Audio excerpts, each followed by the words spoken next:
Soyez les bienvenus! Mabuhay po tayo dyan. And welcome back po with Learn French for Filipinos with Lourdes. Le vocabulaire, la salle à manger. Okay, salle à manger is the dining room. So what can we see in the dining room? Qu'est-ce qu'on peut trouver? On peut trouver les meubles. Les meubles are your furniture and also la vaisselle. La vaisselle, what we use for eating, okay? Next, okay, so we start with les meubles, mga meubles. What are les meubles?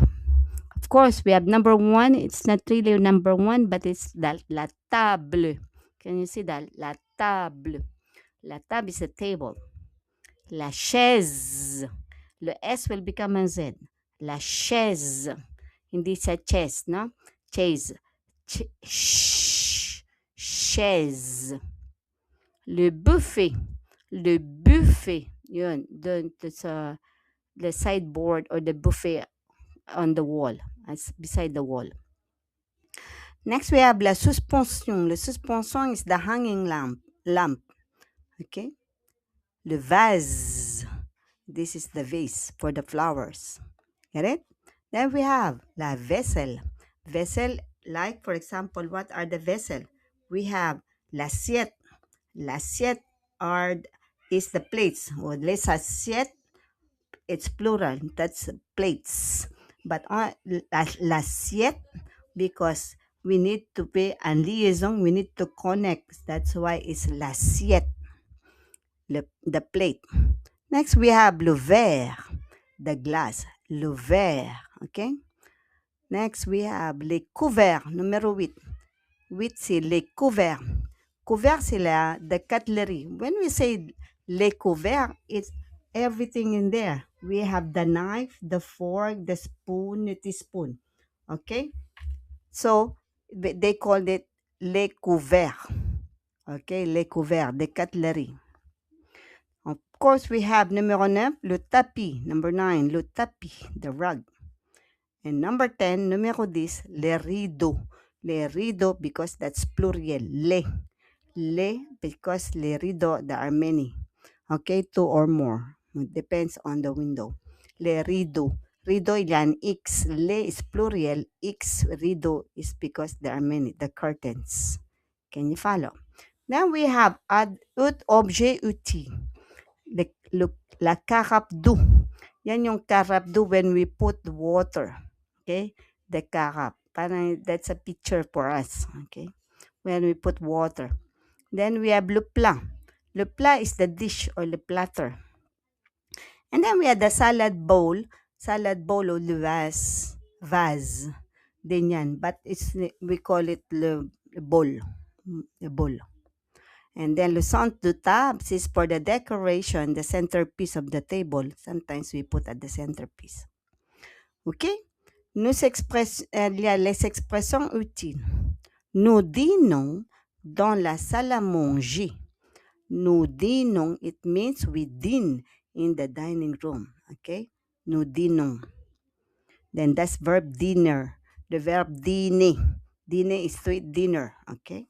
Donc, nous dînons, that is we dine. We dine in the dining room. Okay? La table est prête. La table est prête. Because la table is feminine. La table est prête because it's feminine. Pag masculine is prêt. Féminin is prête. Ready. Prête is ready. Passons à table. Let's sit down to eat. Okay? Passons à table. When somebody, passons à table. Okay? Pagkain na tayo. Let's eat now. Passons à table. Let's eat. Sit down to eat. Okay?